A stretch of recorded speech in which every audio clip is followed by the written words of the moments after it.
प्रतिवर्ष 4टी पुरस्कार दि जाए।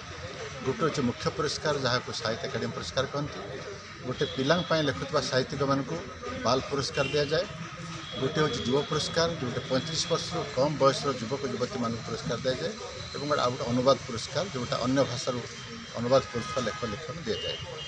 ये 4टा पुरस्कार वितरण समारोह भितर जोटा मुख्य पुरस्कार वितरण समारोह ता सब दिल्ली ठार अनुष्ठित होता है, कारण दिल्ली आमर केन्द्र कार्यालय हेड अफिस जहाँ कहते, अन्य 3टी जाक भिन्न भिन्न जगार भिन्न भिन्न राज्य होता है। ता भर 2टी तारीख स्थिर, गोटे हूँ युव पुरस्कार सब जनवरी 12 तारिख में हुए, तार कारण से विवेकानंद जन्मदिन। से भाई बाल पुरस्कार पाई जो लिखि साहित्यिक मान पुरस्कार दि जाए 14 नवेम्बर दि जाए, कहीं जवाहरलाल नेहरू को जन्मदिन। एक क्रम भुवनेश्वर युव पुरस्कार दि जाऊँगी, जो युव पुरस्कार 35 वर्ष कम बयस लेख लिखा दि जाए।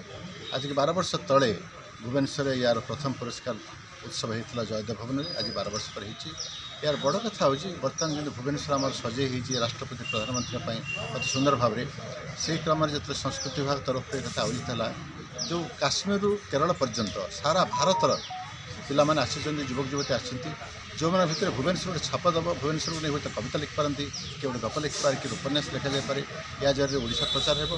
ओडिशार युवक लेख लिखिका अंत सारा भारत गोटे गोटे राज्यर गोटे गोटे कंटाक्ट पर्सन गोटे गोटे बंधु पाइबे, काली जदि से राज्य को से घूरीजे ताल से जोगाजोग कर साहित्य कार्यक्रम करें। ये आदान प्रदान व्यवस्थाटा यहाँ हूँ यार गोटे बड़ कार्यक्रम। अनेक कथा युवक थिला बेले सब करें। आप शंकराचार्य आरंभ कर आलेक्जेंडर कहतु बा जीशुख्रीष्ट कहतु, विवेकानंद कहतु, विवेकानंद चिकागो भाषण देला बेलू मात्र 35 कम थे, तेणु युवक अवस्था बहुत लोक बड़ बड़ कम कर 35 वर्ष बयस कि कम बयस प्रतिभा देखापी से युव पुरस्कार परिकल्पना और भुवनेश्वर यहाँ कार्यक्रम अनुष्ठित होता मुझे उपदेष्टा मंडल आह्वायक बारे बहुत खुशी और से अनुरोध करी। मो अनुरोध को स्वीकार करी आमर केन्द्र साहित्य एकाडेमी विचार कर कृतज्ञता जनाऊँ। धन्यवाद सर।